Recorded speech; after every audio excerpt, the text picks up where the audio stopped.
Welcome to Category Visionaries, the show dedicated to exploring exciting visions for the future from the founders who are on the front lines building it. In each episode, we'll speak with a visionary founder who's building a new category or reimagining an existing one. We'll learn about the problem they solve, how their technology works, and unpack their vision for the future. I'm your host, Brett Stapper, CEO of Frontlines Media. Now let's dive right into today's episode.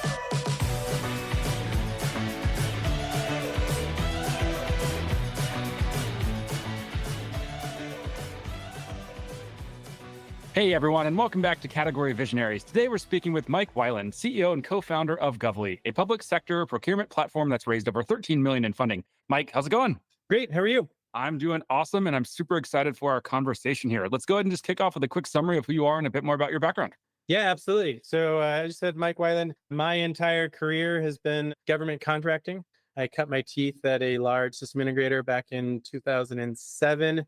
After starting a soccer equipment manufacturing company for a hot minute with a buddy of mine, but been in the government contracting space. Since then, started my own government contractor in 2016 or so with a co-founder. And ultimately, what we're talking about today is Govly. And Govly grew out of that company because we needed software to help manage our own internal operations. And it turned out that software created was valuable to somebody else and turns out to an industry as a whole. And so we're off the races and excited to share some of the lessons learned and stories behind it.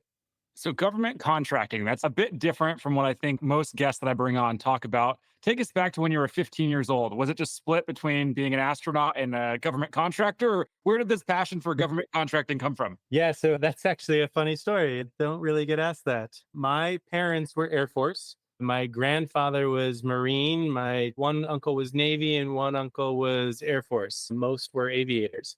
And my dad was a awesome aviator and a good dad, albeit he was never home. And so I wanted to initially go into the Air Force as a 15-year-old to go and fly, the F-16s at the time, or there was talk of some of these high-tech planes that exist today back then. But I also didn't want to not be home with family and kids and such. So I opted for something different. I ended up sabotaging my own application to the Air Force Academy to my dad's chagrin and kind of went a different way. And I went to that soccer equipment manufacturing company and got recruited by sheer randomness to a large system integrator, a defense contractor. And I walked in the doors, the security doors, and there was plastered on the wall were the schematics of all the Air Force planes that have ever been made. And I literally walked in and kind of just had that overwhelming feeling of, oh my God, these are my people, because it was related to the Air Force and doing all of the cool stuff where you make more money and don't get deployed.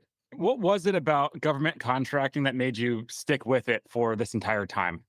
You talk to anybody that does deal with the government, and I think the first phrase or term that comes to mind is bureaucracy and red tape and this and that. And while that's entirely true, there is a science to it. There's always an answer. You might not like the answer, but there's always a process. There's not really emotion, like it's governed by so many rules and regulations. But once you find the rules and regulations and you learn how to navigate that, it's very powerful. Like, in the commercial world, you sell to a commercial entity. If they go bankrupt, you might not get your money, or they could literally say, we're not going to pay you. And then you've got to take them to court. Whereas dealing with the government, you're going to get paid if you delivered a good service. It might cause brain damage on getting there, but there is a process to follow. And so there's this dependency or dependability associated with government contracting that's really nice. And they tend to always spend money. What do people get wrong about government contracting? Are there any common misconceptions out there that you hear all the time that just drive you crazy?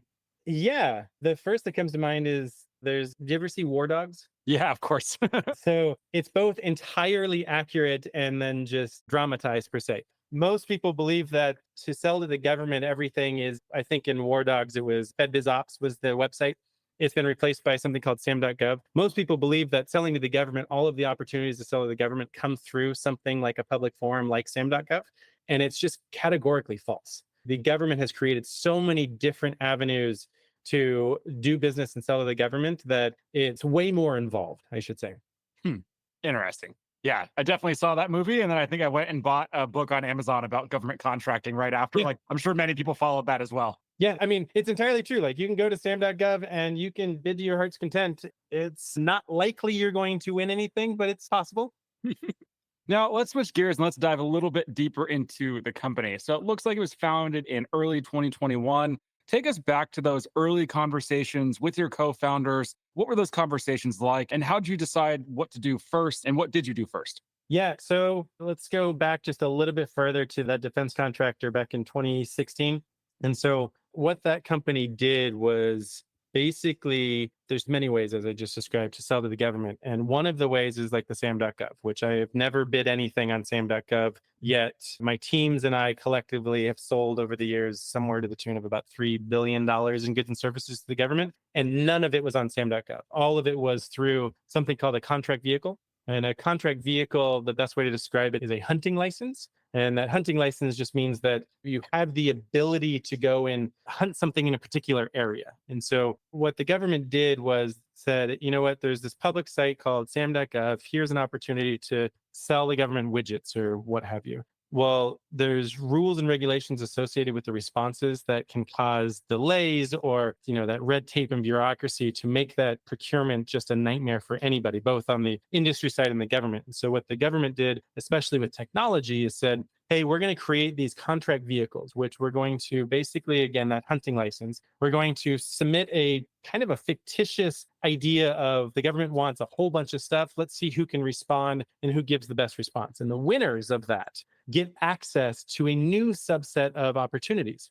And those new opportunities fall under a new set of rules where you can't protest it. And the opportunities don't have to be out for a certain length of time, both of which can happen in the public realm on Sam.gov. And it's a nightmare to deal with Sam.gov. But these contract vehicles, these hunting licenses, are fast-paced, fast-turn opportunities to land very large contracts. And so tens of billions of dollars a year get sold just in the IT space to the federal government through these contract vehicles. And that previous company, what we realized and why we started it was, you know what, there's all of these primes, and a prime is just someone who has direct access to one of those contract vehicles. Because if you don't have access to that contract vehicle, you can't see those opportunities. And so those are what I would refer to as private government contracting opportunities. And so if you don't have a prime, or you're not networked, or you don't work with a prime that has access, you don't even know those opportunities exist. And so my first government contractor, what we did is we set out and said, you know what, I don't necessarily need to be a prime. I need to negotiate access with people who have those contract vehicles, because I have a network of suppliers that can respond to a lot of these bids fast and efficiently and at the best price, et cetera, but they don't have access. So what I'm going to do is I'm going to go out, negotiate access with a bunch of different primes, and aggregate all of these opportunities across a bunch of these contract vehicles or these hunting licenses. And so we did that. And then we built software to manage all of it, because we were starting to ingest hundreds of net new opportunities that were coming in the private realm every single day. And we needed a platform to be able to share it to our network. And so you can kind of see where this is heading. And what we ended up with was the early stages of what Govly is today, is this platform for a seamless and transparent view of these opportunities that I, as a prime, and my approved subcontractor or my supply chain, also I approve to have access to. And so one of the things that Govly solved was an opportunity comes out from the government. I, as the prime, get it. I used to email it to a subcontractor, and they would email it to a distributor, and they would email maybe technical questions to the manufacturer. And then emails would eventually come back up. And that process was incredibly inefficient. And if the government changed anything or made a modification, there would be new sequences of emails. And then there is versioning control. And so what Govly did was put everybody on a singular platform as a way of facilitating collaboration and instantaneous communication and being on the same page at all times. And, by nature of doing that, we also opened up the ability for primes to navigate and network with new subcontractors based on, hey, Govly network, who can sell Cisco, or who can sell Nutanix, or who can do these services. And then subcontractors, those service entities or the resellers, could do the same with different primes, where those resellers are the ones knocking on the door at the Air Force saying, hey, I think we should do this technology, or I can solve this problem. And then if that agency or that customer comes back and says, okay, great, let's submit a solicitation. I'm going to solicit it on SOUP. And SOUP is one of those contract vehicles, SEWP. And if that subcontractor, if that reseller has access to SOUP, great. But if he doesn't, they need an avenue to find a prime that can grant him access or them access. And that's the same for distribution and OEMs. OEMs is a bit different in that OEMs are living in a world where they are the last ones to receive. Most of them have zero direct relationship to the government, yet they're supplying billions of dollars of technology to them, but they don't know how it necessarily gets there, at least in a tactical level of responding to these solicitations. And so what the OEMs have used Govly for is, hey, I've got a channel that sells my tech and they're good at bringing me government opportunities that relate directly to my tech. But what they're not good at is finding opportunities for competitive takeouts. So OEMs use our platform for market intel on where are all my competitor opportunities coming up? What are the trends in buying over time or with different agencies, et cetera? How was that for a word vomit? That was good. Learned a lot. Some follow-up questions then as we dive deeper into this. Can you maybe just explain some basic terms for us? Talk to us about a prime. What is a prime? Yeah, good call. So a prime just means that you are a prime contractor, AKA you hold a piece of paper that is signed by a government official, as in you are the awardee. And so when you Sierra Nevada or Lockheed Martin or Raytheon or Northrop, they're all system integrators. They are all prime government contractors, meaning they have been awarded a government contract. And that can be true down to the mom and pop shop down the street selling widgets. Like the government can issue an award to them. But the subcontracting and the supply chain for a lot of these organizations is deep, like the Northrop Grumman and Lockheed building airframes. They have thousands of subcontractors. All of them are government contracting because their goods and services are going to a government contract, but they are not primes. Got it. Okay, that makes a lot of sense. Generally speaking, the prime is the one on the hook with the government is really what it is. If something goes wrong on the airframe, it's Boeing's fault. It's not necessarily, Boeing can challenge it to the subcontractor, but the government's never going to challenge a subcontractor unless there was fraud or something. But the government's going to hold Boeing to a court. Does the government have to approve the subcontractors, or can a prime hire anyone they want? Generally speaking, a prime can hire anyone they want. There are certain restrictions for national security and standards, like we have to be friendly nations, and there's something called ITAR, International Trade and Arms Regulations, that basically you can't be supplying goods and services that originated in China for something that's going into a sensitive environment. Makes a lot of sense. What about acquiring your first paying customers? I would imagine you were in a pretty unique spot because you come from this space. You have a lot of credibility. So I have to imagine it. I don't want to say it was easy to get those first paying customers, but it was probably a straightforward path. Is that fair to say? That is fair to say. And ultimately speaking, that was our quote unquote aha moment. We were soliciting a reseller at the time to say, hey, come work with us. We have access to all of these contract vehicles, join our network, and we can help you increase your access to opportunities that you guys would be highly qualified to bid. And long story short was they were like, hey, yes, you know what? We're definitely going to work with you guys. And how do we buy your software? Because they were a prime contractor. They had those opportunities coming in from multiple sources to them. They wanted access to our platform for their own use. How can we use your software to manage our own prime contracts? And that was kind of well, maybe this is applicable to other people. And that was our aha moment. What about marketing? How have you approached marketing, or how would you summarize the approach to marketing? Almost non-existent until about 3 months ago. So we founded, technically speaking, we kicked the software out of the previous company, and Govly was created as a LLC and then quickly converted to a C Corp, which I don't recommend the conversion. It's kind of a pain in the ass. So if you could start as a C Corp, there's a tidbit of advice. We kicked it out C Corp in 2020.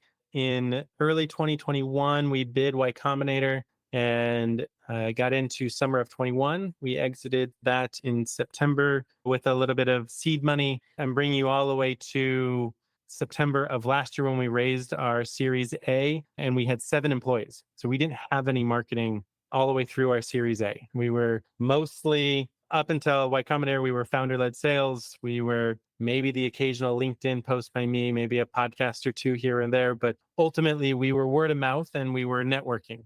And, post Series A, fast forward to late last year and early this, we did have a rec open in December, and we finally hired our first head of marketing and our first marketer just about 2.5 months ago. This show is brought to you by Frontlines Media, a podcast production studio that helps B2B founders launch, manage, and grow their own podcast. Now, if you're a founder, you may be thinking, I don't have time to host a podcast. I've got a company to build. Well, that's exactly what we built our service to do. You show up and host, and we handle literally everything else. To set up a call to discuss launching your own podcast, visit frontlines.io/podcast. Now, back to today's episode. What did you learn from that process? From my conversations with other founders and just from working with founders, it's really hard to find that first marketing lead to come to the team. What did you learn from that? Great question, and lots. I think the first and foremost, I had maybe an animosity or resistance toward recruiters, but having a recruiter go out and find the exact person that you wanted was way easier than me trying to attempt to do it.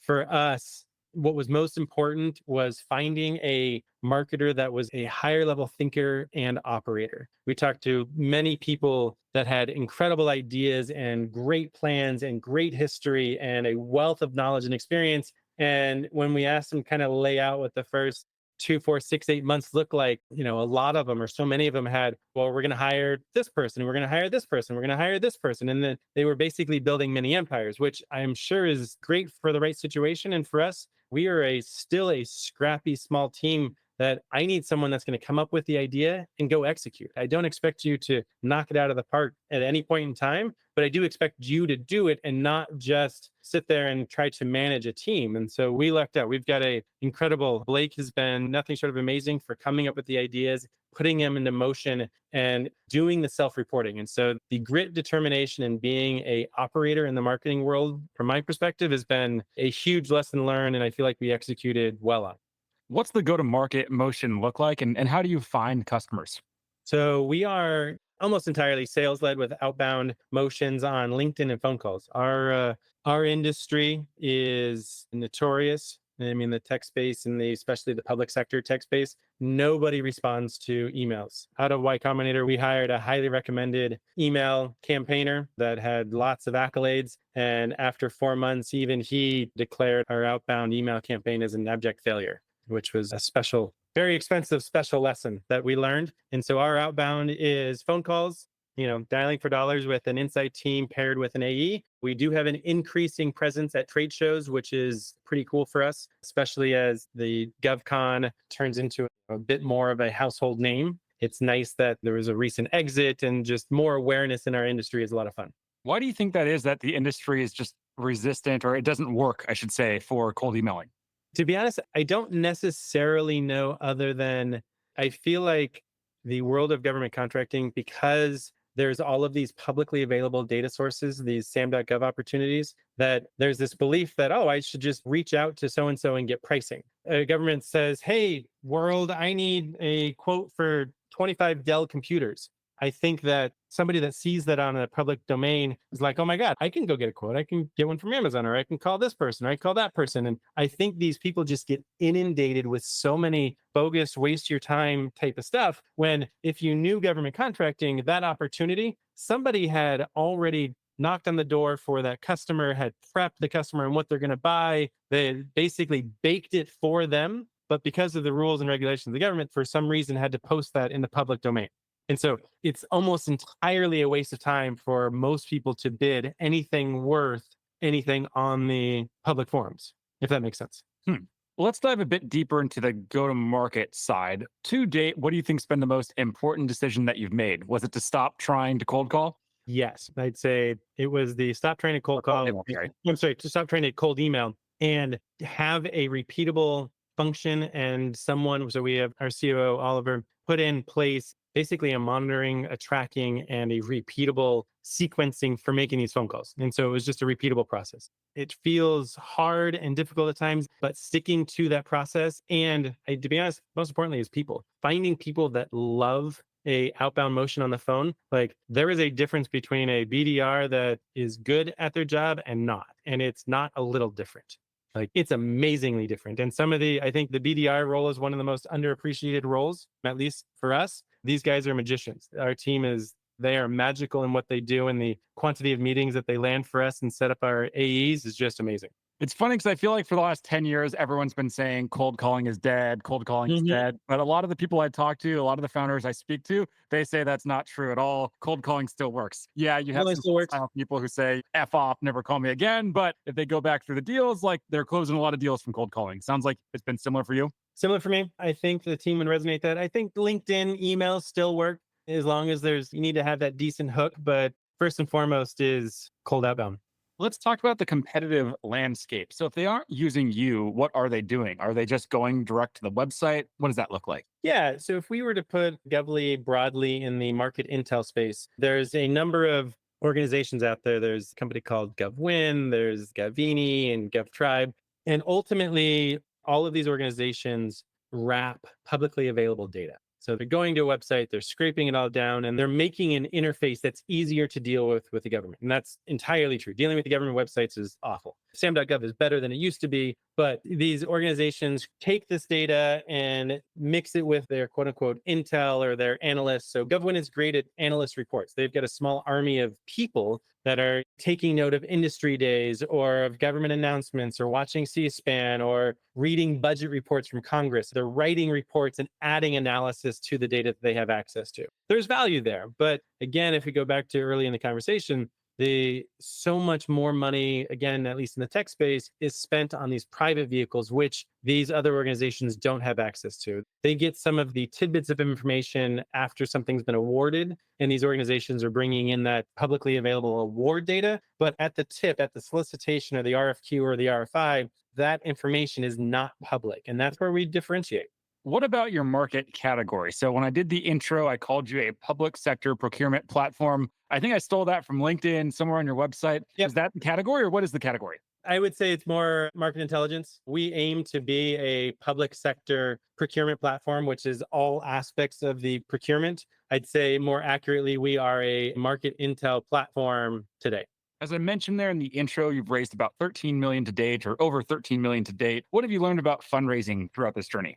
A couple things that I think are my tidbits of gold, or maybe even stating the obvious, like market condition timing has so much to do with it. I feel pretty lucky that we were at the timing we were. And just knowing and talking to our investors and how much are holding there's definitely money still going around, but the difficulty of raising money now compared to what it was 2 years ago is entirely a different world. And so there's not that you can control anything like that, but I think what it did do for us was, if you're in a position where maybe you don't need to raise, but you can raise, I felt being on better financial footing. And so we raised like a second seed just in preparation. So kind of capitalizing on that market or industry timing experience. And I think the only other thing was maintaining relationships with, call it your top 15 VCs that you would like to, I think is incredibly important. It was not something that I focused on early on, but I have come to realize that twice a year call with my top 15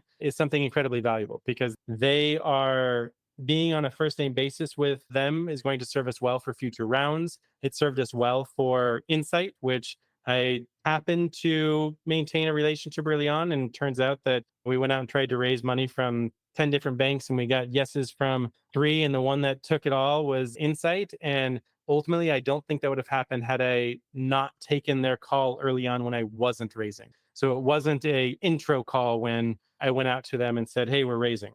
What type of growth are you seeing today? Are there any numbers or metrics that you can share? Yeah, sure. So we ended 2022 at 360,000 in ARR. We ended last year at 1.3, and we are on track for 4 million at the end of this year. Wow. What do you attribute to that growth and that success?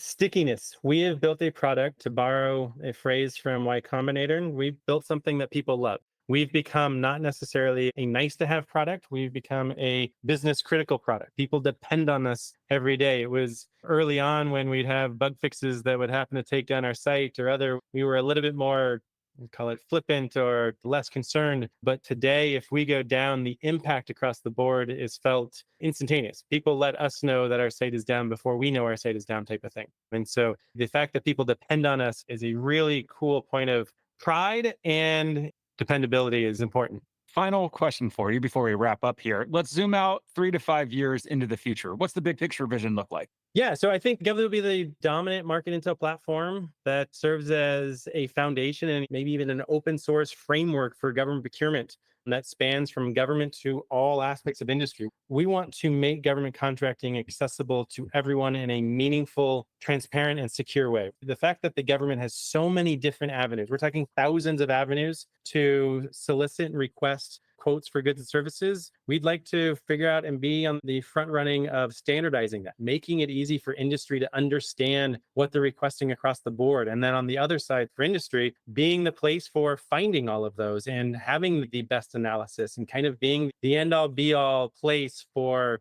knowing what the government bought in the past, what they're buying presently, and what we expect them to buy in the future, who to talk to in the government, and then what are the trends and what are the history of dollars being spent. So we can actually track and say, hey, X agency has bought this type of software here, and here for this much, and it's deployed at these locations. And that intel, I think, serves the government, serves the taxpayer, and serves us rather well. Amazing. Love the vision.